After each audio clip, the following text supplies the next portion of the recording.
এখন সেই যুগ আর নাই। এখনকার যুগের দিকে যদি আপনি তাকান, আপনি দেখবেন যে এখন মুসলিম যুবকদের অধঃপতনের সময় চলছে। স্পেশালি ইল্লা মাশা আল্লাহ, আল্লাহ যাদেরকে বাদ দিয়েছেন ওদের কথা আলাদা। বেশিরভাগ, আমি এভারেজ কথা বলছি, এখনকার মুসলিম যুব সমাজের দিকে তাকাবেন, ম্যাক্সিমামের জীবনের উদ্দেশ্য ঠিক নাই। তারা জানে না তাদের জীবনের উদ্দেশ্যটা কি। বেশিরভাগই কারো হয়তো একটা চাকরি, একটা ব্যবসা, একটা বড় বাড়ি, একটা গাড়ি, একটা স্ট্যাটাস, লাক্সারিয়াস লাইফ, এগুলোই জীবনের উদ্দেশ্য হয়ে গেছে আর কি। একটা ডিগ্রি, একটা সার্টিফিকেট, দ্যাটস অল। এখনকার যুব সমাজকে দেখবেন তারা পর্নোগ্রাফিতে আসক্ত। পর্নোগ্রাফি ছাড়া চলতে পারে না, চোখের মধ্যে কোনো নূর বা সিরাই নাই। আর যে ব্যক্তি পর্নোগ্রাফিতে আসক্ত তার মনের মধ্যে কখনো নূর আসতে পারে না। সে কখনো আল্লাহ রাব্বুল আলামিনের পথে মানুষকে সঠিকভাবে দাওয়া দিতে পারবে না। ওই কথাগুলো ভিতর থেকে আসবেই না। আল্লামা ইকবাল একটা কবিতায় বলেছিলেন, জো বাত দিল সে নিকলতি হ্যায় ও দিল পে আসর করতি হ্যায়। যেই কথা মন থেকে বের হয় সেটা মনের মধ্যে আসর করে। যখন পর্নোগ্রাফিতে আসক্ত থাকবেন, মনটা হয়ে যাবে কলুষিত, করাপ্টেড, জুলুমাত, অন্ধকারে পরিপূর্ণ, অশ্লীল, নোংরা চিন্তাভাবনা সবসময়। এই মানুষ, এই যুব সমাজ কখনো আল্লাহর পথে মানুষকে দাওয়াত দিতে পারবে না। খেয়াল করে দেখবেন এখন অনেক ইসলামিক মানুষও পর্নোগ্রাফিতে আসক্ত। এই জরিপগুলো ইন্টারনেটে পাবেন, দেখবেন কোন দেশের থেকে বেশি ওয়েবসাইট ভিজিট করা হয়। দেখবেন এর মধ্যে বাংলাদেশও আছে, ভারত আছে, পাকিস্তান আছে, সুবহানাল্লাহ, আমাদের আরব কান্ট্রিগুলো আছে। এখনকার যুব সমাজে তাকাবেন, দেখবেন বেশিরভাগ মাদকে এডিক্টেড। মদ, জুয়া, গাঁজা, তারি, নতুন নতুন কী সব মাদক বের হচ্ছে, এগুলো খাচ্ছে। কারণ তারা মাদকের মধ্যে শান্তি চাচ্ছে। মাদক সেবনের মধ্যে তারা শান্তি চাচ্ছে, শান্তি খুঁজছে, পিস, ইন্টারনাল পিস, সাকিনা খোঁজে। কিন্তু তাদেরকে কেউ বোঝায়নি, তাদের বাবা, তাদের সমাজ, তাদের ধর্মনেতা বা রাষ্ট্রনেতা, যে না, এখানে সাকিনা না, এই সাকিনা আছে কোরআনের মধ্যে। যদি তুমি কোরআনকে লালন করতে পারো, বুকে ধারণ করতে পারো, আল্লাহর পক্ষ থেকে সাকিনা এবং সালাম নাজিল হবে ইনশাআল্লাহ। এই প্রশান্তির খবর যদি ওই পশ্চিমারা জানতো, তাহলে আমার মনের মধ্যে নিউক্লিয়ার ওয়েপেন্স থ্রো করতো। কথা বুঝতে পারেন নাই? আল্লাহর পথে ফিরে আসলে এবং কোরআন কেন্দ্রিক জীবন গড়লে মনে যে শান্তিটা আসে, এই শান্তির কথা যদি ওরা জানতো, তাহলে আমাদের মনের মধ্যে বোম মারত। এখনকার যুব সমাজকে আপনি দেখবেন বেশিরভাগই জুয়া খেলছে, মাদক দ্রব্যের সাথে সংশ্লিষ্ট, বেশিরভাগই হারাম অ্যাফেয়ার্স। হারাম অ্যাফেয়ার্স মানে এই যে কো এডুকেশন, বান্ধবী, বয়ফ্রেন্ড গার্লফ্রেন্ড কালচার, এবং এটা সহি প্রেম বলে চালিয়ে দিচ্ছে অনেকে। আবার এগুলো চলবে না ভাই। এভাবে আমরা মূলত জেনায় লিপ্ত হচ্ছি। একদিনে কেউ জেনা করে না, আস্তে আস্তে আপনার বান্ধবীর সাথে পরিচয় হচ্ছে, কথা বিনিময় হচ্ছে, আস্তে আস্তে আপনি হ্যান্ড নোট এক্সচেঞ্জ করছেন, তারপরে মাঝে মাঝে দেখা করছেন, আস্তে আস্তে কফি খাচ্ছেন, দেখবেন এক পর্যায়ে আপনি একটা বড় ভুল করে ফেলছেন। এবং যখন একবার ভুল হয়ে যাবে তখন কিন্তু সংশোধনের সুযোগ থাকে না, ইল্লা মাশা আল্লাহ। যদিও এখন এই বিষয়গুলোকে খুব একটা গুরুত্ব দেওয়া হয় না। সেক্সুয়াল রিলেশনশিপ হতেই পারে, এটা ইচ্ছার স্বাধীনতা। একটা মেয়ে, একটা ছেলে স্বেচ্ছায় যৌন মিলনে লিপ্ত হয়েছে, এটাকে ধর্ষণও বলা যাবে না। ঠিক আছে, আমরা একটা শব্দ বলবো, এটা জিনা। নিশ্চয়ই এই শব্দ আপনি ডিনাই করতে পারবেন না। আল্লাহ এবং তার রাসূল কোরআনে সুন্নাহয় বলেছেন আজ জিনা। আর এর শাস্তি সম্পর্কে আল্লাহ পাক কি বলেছেন? 80টা বেত্রাঘাত। নিশ্চয়ই আইনটাকে আপনি মৌলবাদী আইন বলবেন না। 80টা বেত্রাঘাতের কথা কোন সূরায় আছে? সূরাতুন নূরের মধ্যে আছে। সূরা নূরের মধ্যে কেন? সূরা নূর মানে হচ্ছে আলোর সূরা, যেই সূরার উপর আমল করলে আপনি নূর পাবেন, আলো পাবেন। দুনিয়াতেও এই হেদায়েতের নূর দিয়ে পথ চলবেন, পরকালেও এই নূর আপনাকে পুলসিরাত পার করাবে ইনশাআল্লাহ।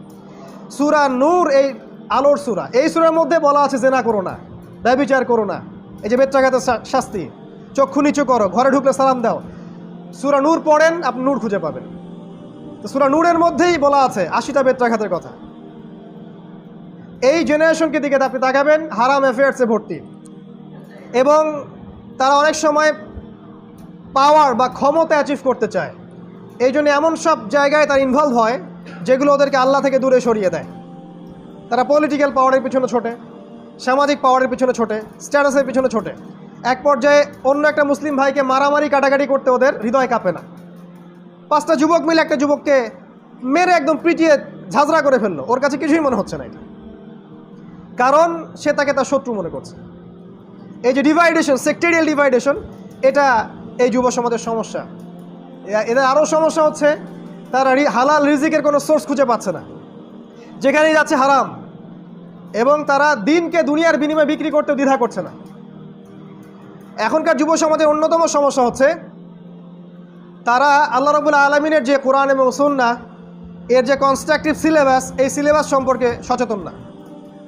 তারা পড়াশোনা করছে ঠিকই, কিন্তু বিক্ষিপ্ত পড়াশোনা, কনস্ট্রাকটিভ কোনো সিলেবাস নাই যে কোন কোন সাবজেক্ট পড়াশোনা করলে আমি আল্লাহ এবং তার রাসূলকে পাবো এবং আগামী বিশ্বকে নেতৃত্ব দিতে পারবো। এটা পাবেন না আপনি।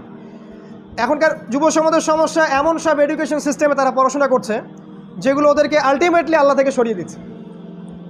এবং ভোগবাদী দর্শন, ভোগবাদী এক খাওয়া পড়া বাঁচা, বাড়ি গাড়ি স্ট্যাটাস, এর পিছনে তাকে ফোকাস করিয়েছে। এখনকার যুব সমাজ আল্লাহর জন্য জীবন দিতে প্রস্তুত না। তারা ইসমাইলের মতো নয় যে বলতে পারে ইয়া আবাতি ইফআল মা তু'মার সাতাজিদুনি ইনশাআল্লাহু মিনাস সাবিরিন। এখনকার যুবক এরকম নয়, ইল্লা মাশাআল্লাহ। এখনকার কিছু যুবক যারা এই যে পশ্চিমা সভ্যতাকে ফলো করছে, এদের গেট আপ, খাওয়া দাওয়া, চলাফেরা, কথাবার্তার স্টাইলগুলো দেখবেন ওদের কাটপেস্ট। ওরা যেমন করে কথা বলে ঠিক এভাবেই কথা বলে, ওরা যেমন ড্রেস আপ করে ঠিক সেরকম ড্রেস আপ করে। ওরা ওদের সংস্কৃতি ফলো করছে। ইসলামিক সংস্কৃতি এদের কাছে ব্যাকডেটেড। পাগড়ি জুব্বা ঢিলাঢালা পোশাক দেখলে এদের রুচিতে আসে না, নাক ছিটকায়। তারা রাসূলুল্লাহ সাল্লাল্লাহু আলাইহি ওয়াসাল্লামের সুন্নাহ সম্পর্কে সচেতন নয়। এবং এখনকার যুব সমাজ ম্যাক্সিমাম রাসূল সাল্লাল্লাহু আলাইহি ওয়াসাল্লামের সিরাত জীবনী পড়ে দেখে না, পড়েও দেখে না, ভুলে ছুঁয়েও দেখে না। এদের আইডল হচ্ছে এখন পশ্চিমারা। এই যে আমাদের মেসি, আমাদের রোনাল্ডো, আমাদের ব্রাজিল, আর্জেন্টিনান কালচার, পশ্চিমা কালচার, ইন্ডিয়ান কালচার, সব এদের আদর্শ, রোল মডেল। রাসূল সাল্লাল্লাহু আলাইহি ওয়াসাল্লাম ওদের সুপার হিরো না। অথচ এই ব্যক্তি রাসূলুল্লাহ সাল্লাল্লাহু আলাইহি ওয়াসাল্লাম, আমাদের প্রিয় নবী সাল্লাল্লাহু আলাইহি ওয়াসাল্লাম, তিনি যুবকদের জন্য কতই না নমনীয় ছিলেন এবং যুবকদেরকে নিয়ে কতই না কাজ করেছেন দিনের জন্য। এবং যুবকরা তাকে এত ভালোবাসতো যে তার গায়ের একটা লোমের বিনিময়ে হলেও তাদের জীবন উৎসর্গ করে দিয়েছে। খুবাইব রাদিয়াল্লাহু আনহু, যাকে শুলে চড়ানো হচ্ছে আর বলা হচ্ছে যে তুমি কি পছন্দ করো যে তোমার জায়গায় মুহাম্মদকে সাল্লাল্লাহু আলাইহি ওয়াসাল্লাম শুল দেওয়া হোক, তোমাকে ছেড়ে দেওয়া হোক? সে বলছে আমার জায়গায় মুহাম্মদ সাল্লাল্লাহু আলাইহি ওয়াসাল্লামকে কেন, তার একটা লোম, একটা চুল ক্ষতিগ্রস্ত হোক সেটাও আমি চাই না। এবং তিনি বলছেন শুল দণ্ড দেওয়ার আগে লাস্তু উবালি হিনা আক্তালু মুসলিমান, আমি কোনো পরোয়াই করি না যখন আমাকে মুসলিম হিসেবে মৃত্যুবরণ করতে হচ্ছে, মৃত্যু দেওয়া হচ্ছে। আলাই জামিন কানা লিল্লাহি মাসরাই, যে পাশেই আমাকে পাশ ফেরানো হোক এটা আল্লাহর জন্য।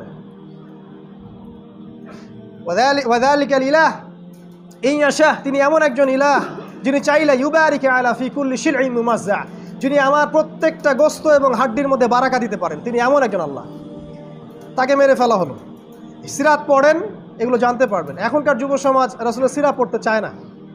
তারা প্রচুর পড়াশোনা করে দুনিয়ার জন্য, BCS, honours, masters, MBA, BBA, কী সব ডিগ্রি নাই অ্যাচিভ করে না, বাট ইসলামিক কনস্ট্রাকটিভ কোনো সিলেবাসে পড়াশোনা করে না।